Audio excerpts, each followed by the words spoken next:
Olha, eu vou contar o primeiro dia que nós chegamos aqui no Japão. É algo que eu jamais vou esquecer, jamais vou esquecer. Eu lembro quando nós estávamos chegando, eu e minha esposa, lá do avião, nós olhamos lá embaixo e vimos aquele planeta, sabe, aquele mundo cinza. Eu falei, meu Deus, o que que nós estamos fazendo aqui? Meu, que medo, que medo. Aí quando nós descemos, aquele, aquele aeroporto era a coisa mais linda. Nunca tinha visto um aeroporto. Na verdade, a gente nunca saiu do Brasil.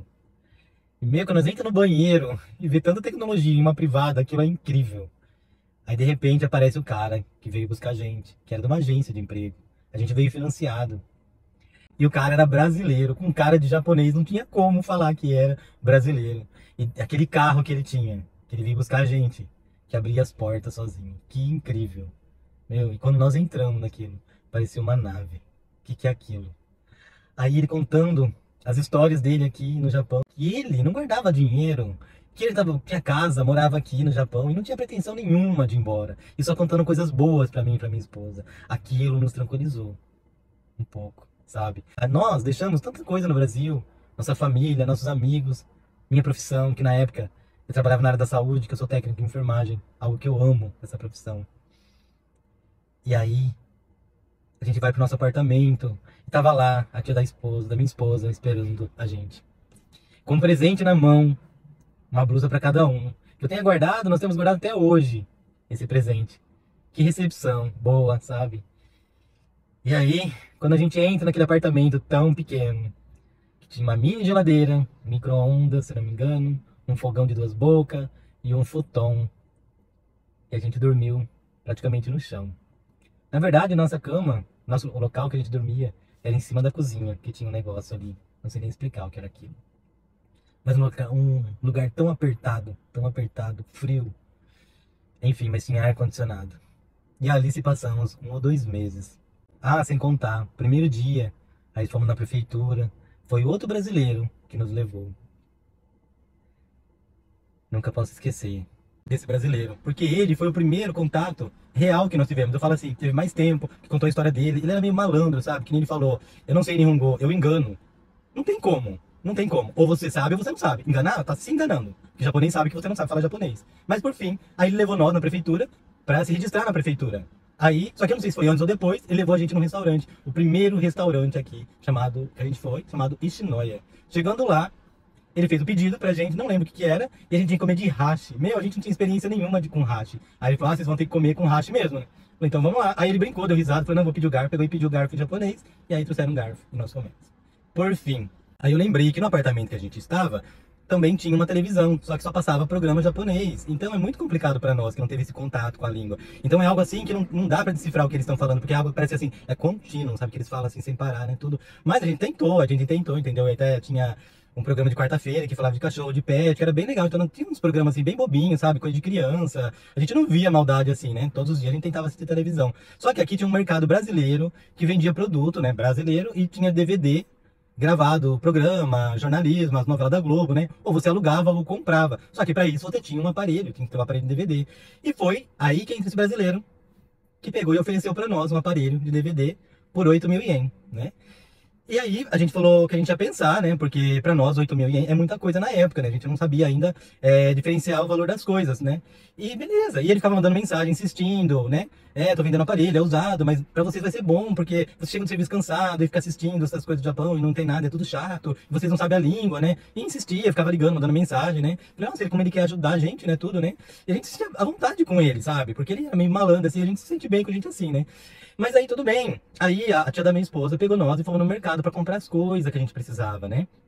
Que a gente não tinha nada, né? E nisso lá ele mandou uma mensagem para nós, perguntando se a gente ia querer ou não. Eu falei, calma aí que eu tô aqui no mercado. E nisso a gente viu o aparelho DVD lá novo por 1.000 ienes. Talvez você não saiba a diferença. Se você tá no Brasil vendo esse vídeo, você não sabe a diferença. Mas a diferença é muito grande. Foi aí que eu vi a malandragem de um brasileiro contra outro brasileiro. Então, eu falo uma coisa para vocês.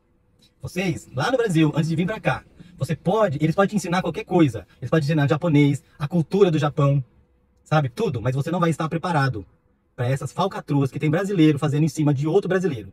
Isso você não vai estar preparado. É aqui que a lição vem, é aqui. Por fim, aí nós falamos pra ele assim, olha, a gente vai priorizar outras coisas, tá? Muito obrigado. E acabou o assunto. Acabou o assunto. Agora eu vou te contar o primeiro dia do meu trabalho na fábrica aqui no Japão. Primeiro dia. Beleza, eles me levaram lá.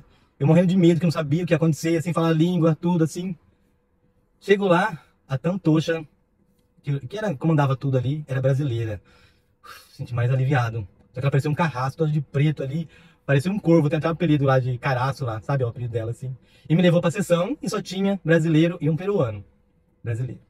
E lá me ensinando o serviço e eu conversava alguma coisa, todo momento, sabe? E eu trabalhei minha vida inteira numa loja de calçado, depois fui pro hospital. Então eu trabalhava com a minha voz, com o meu carinho, com a minha atenção, com tudo isso. Eu pegava nos pacientes, eu escutava os pacientes. Chego aqui todo momento, eles me calavam aqui, todo momento.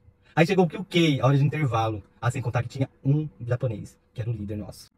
Aí na hora do intervalo ele me chamou. Eu falei, Wakaranai, ele me chamando. Aí eu fui até ele.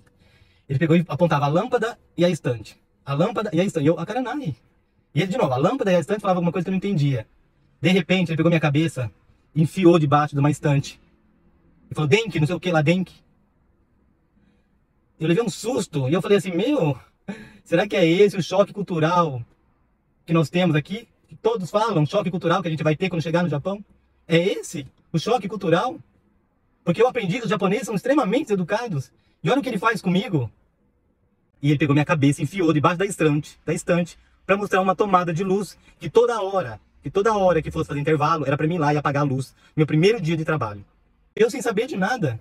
Aí uma brasileira chegou em mim e falou que toda hora que tiver um intervalo é para você desligar a luz.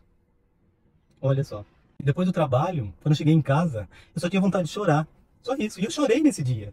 Mas o que mais dói é quando tua família te liga, ou te manda mensagem, ou teus amigos, e você tem que fingir que tá tudo bem.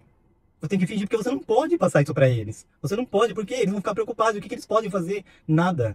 Isso foi apenas o comecinho de tudo que veio acontecer depois. Isso que dói.